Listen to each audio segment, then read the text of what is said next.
Morning! Morning mga kahanap bahay. Dito Ramasanta po ulit ng Home Realty. Mag-update po tayo dito sa Kaya Homes. Familiar po ba kayo sa Kaya Homes? Ang location po nito sa Barangay Palanggi, sa Naik, Cavite. Ayan, alam ko po maraming mga buyers na kumuha po dito. So mag-update po tayo ngayon. Time check, alas 12 po ngayon. So nagkaroon lang kami ng site viewing. Pakita ko po sa inyo yung site.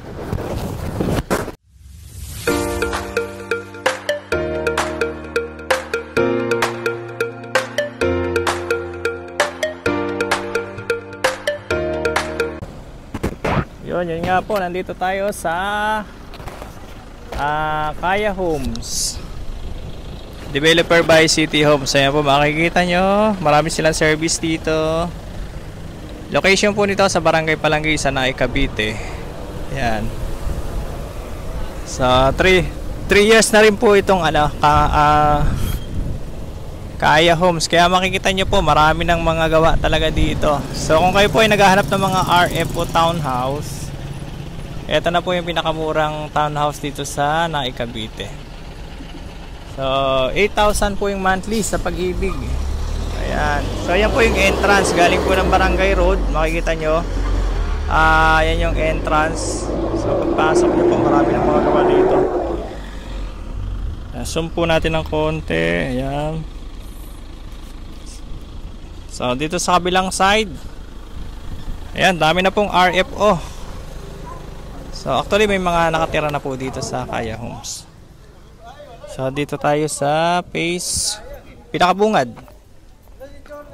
Ayan, dito. Si Kaya Homes po ay townhouse, pero wala siyang parking kasi 38 square meter lang po yung lote niya. Yan, ang kagandahan po kay Kaya Homes, yun nga, mababa lang yung monthly sa Pag-ibig. Tapos meron pang free rainwater tank siya. Yan. So mamaya po, ikot pa tayo doon sa site para makita nyo po. Yan, ito yung multi-unit. Pakita ko sa inyo yung turnover, Helena. Yan po yung pinaka pangalan ng ating unit. So 43 square meter po yung niya, floor area. Nakikita nyo po ay end unit. Eto, end unit po ito. So dito tayo dumaan sa likod. Yan po yung sinasabi ko sa inyo, rain water tank. Kasama na po yun sa turnover. So yung lababo nasa labas. Ito yung likod. Ito yung turnover po. Yan. So meron na siyang pintura po na puti. Kaya lang wala pa siyang tiles, ganyan po. Pero yung CR natin, naka-tiles na siya.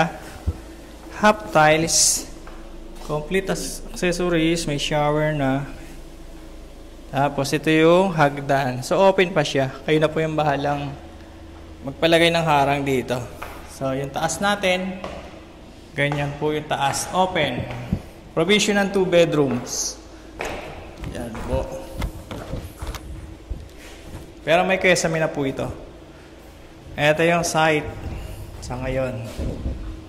Yan. So pupunta po tayo dyan mamaya. Ikotin natin yung site. Ganun na po karami yung nakatira dito. Okay.